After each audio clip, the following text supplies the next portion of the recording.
we'll talk about that later on in the class. Oops, using my microphone here.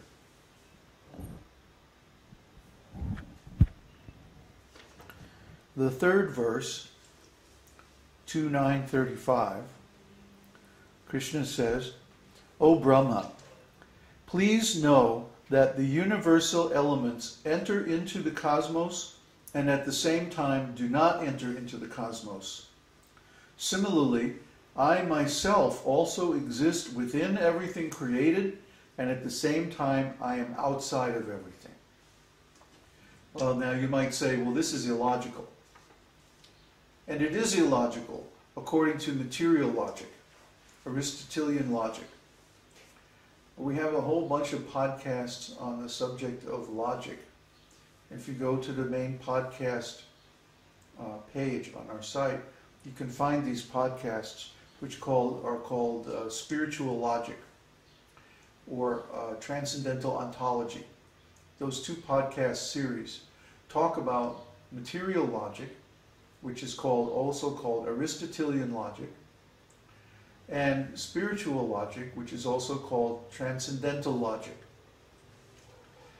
The difference is that in material logic, two objects are either the same or they're different. See? So if Kṛṣṇa says the universal elements enter into the cosmos, according to material logic, they can't also be outside the cosmos or not enter into the cosmos. Similarly, if he says, I myself also exist within everything created, he can't say, well, I'm also outside. You see? But that's material logic, and that doesn't work or doesn't apply to spiritual objects and persons. So when Kṛṣṇa speaks about his position or his condition or his relationship with the material energy, he's not using material logic. He's using spiritual logic. And in spiritual logic, it's quite possible for something to be the same as and different from something else at the same time. And this is the basis of our philosophy. Lord Chaitanya called this philosophy Achintya Bheda Bheda Tattva. Bheda means different. So, or difference. So, Bheda, Bhed means different and non-different. Same and different at the same time. And it's achintya, it's inconceivable. Don't try to figure it out, you just drive yourself nuts. If Kṛṣṇa says that I am in the cosmos, in the creation, and at the same time I'm outside the creation, that's fine. He can do that because he's God. There's no problem. Whether we understand it or not, it's not important. That's not the issue. We could understand or not understand. But Kṛṣṇa is inside of everything and outside of everything. Kṛṣṇa is present here in the material world, everywhere. Certainly he's present by his energy, and he's also present by his will in the material laws of nature and so on. But at the same time, he's outside of everything because this material creation is temporary and he is eternal. He already said he exists before this creation. Everything in this creation is him, and then after this creation only he will remain. So actually only he alone exists and everything else is just a product of his energy. Yet at the same time he is aloof from everything. See, he's not attached. When the material world is destroyed and the energy is reabsorbed into him, he's not affected. See, none of this affects him. Creation, maintenance, dissolution, modes of material nature, material activities, none of this has any effect on Kṛṣṇa. And actually none of it has any effect on us either. Except we identify with the body and the mind. And the body and mind are affected by material conditions. And so we think that we're affected, but actually we're not affected at all.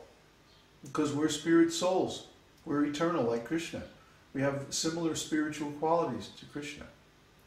The difference is we are atomic spiritual entities, and he is an infinite spiritual entity. You see? So we come under the influence of material energy simply because we think we do. And the root of that thought is the idea that we're independent from God. As soon as we want to have an independent existence or independent activities from Kṛṣṇa, then we fall into this material illusion. Well, if I'm independent, then I have to go to the material world, and that means I need a material body. And that means I am my body, and therefore I get subject to conditions applied to the body. So all of a sudden now we're suffering and enjoying different environmental, material conditions, thinking that I am this body, therefore the sensory pleasure or suffering that the body experiences are also mine. So this idea of I and mine in the material world is the root cause of all our suffering.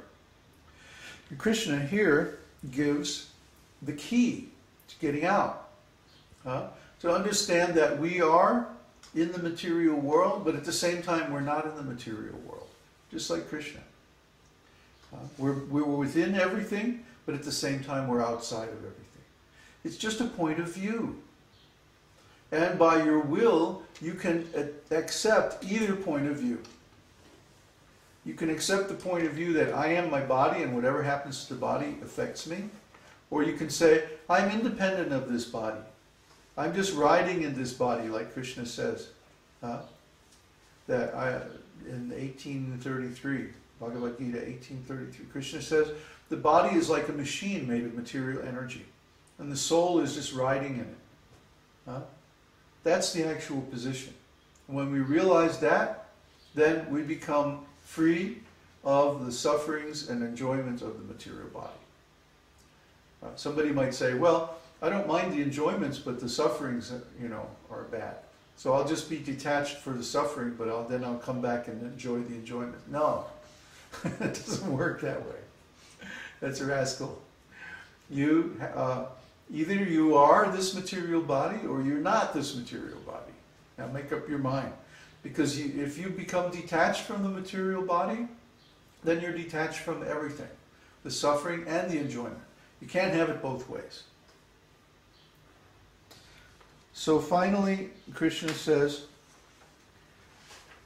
in 2.9.36, a person who is searching after the supreme absolute truth, the personality of Godhead, must certainly search for it up to this, in all circumstances, in all space and time, and both directly and indirectly.